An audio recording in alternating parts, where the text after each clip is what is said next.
the Mayor of Greater Manchester, Andy Burnham, has come up with some promising statistics from Manchester in terms of the rough sleeping issue that they've been having for a while now. Everywhere in the UK has that problem. But in 2017, it was getting very, very bad in Greater Manchester. So she had about 268 people sleeping rough that year. Now these figures aren't collected in a hugely reliable way. They get them from one night every year, and that's the way that the UK government does it nationally. I think that's just kind of generally how they get those statistics. But the chances are that's a pretty pretty accurate picture of how many homeless people, how many people are rough sleeping wherever it is, whether it's in a country or an area within the country like Greater Manchester.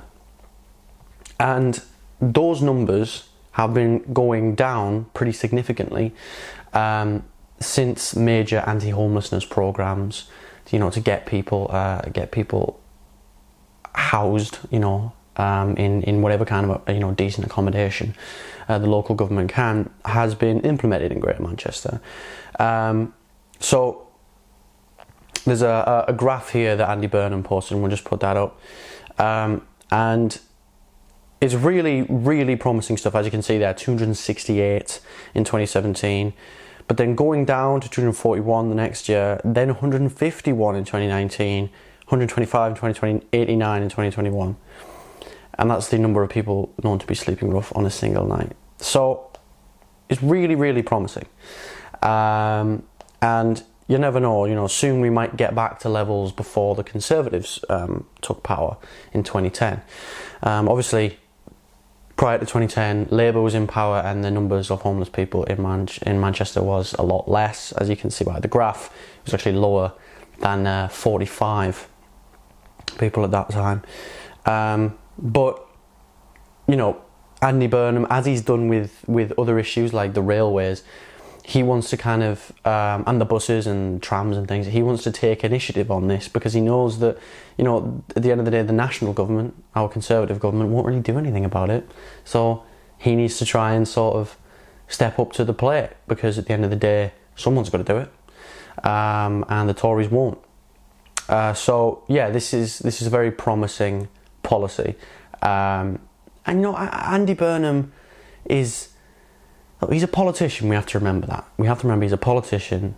He has ulterior motives for his own benefit, I'm sure, because they all do. But he's one of the few that genuinely I do think that now there is a human being that I can get behind to be the leader of my country. Really, I do think he would make a fine prime minister. But he's certainly not in a position to get close to that role yet. I think he'd be a much better Labour leader than Keir Starmer.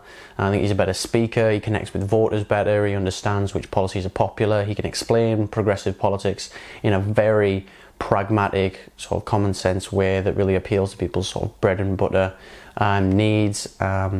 He generally, he just seems like more of a man of the people kind of thing. Whether or not that's actually true, I'm just saying he seems like that.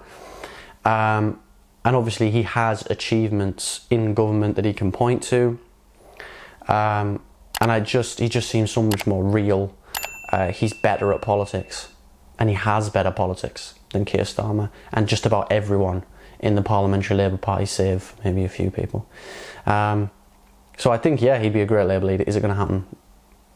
No, I don't think so. I think by the time Andy Burnham is in a position to become Labour leader, that time will probably have, the time where he could have done it will have passed, really, and the country will be in a very, very different place. But you never know. I'm interested to hear what your thoughts are on this. Do you think that the local administrations are going to be able to actually really make a serious dent in things like homelessness and poverty, or do you think it's just without a national government there to back them up, it's just folly? and it's going to be a fruitless attempt? I'd like to know. So thank you very much for watching, as always, and I will see you in the next video. Cheers.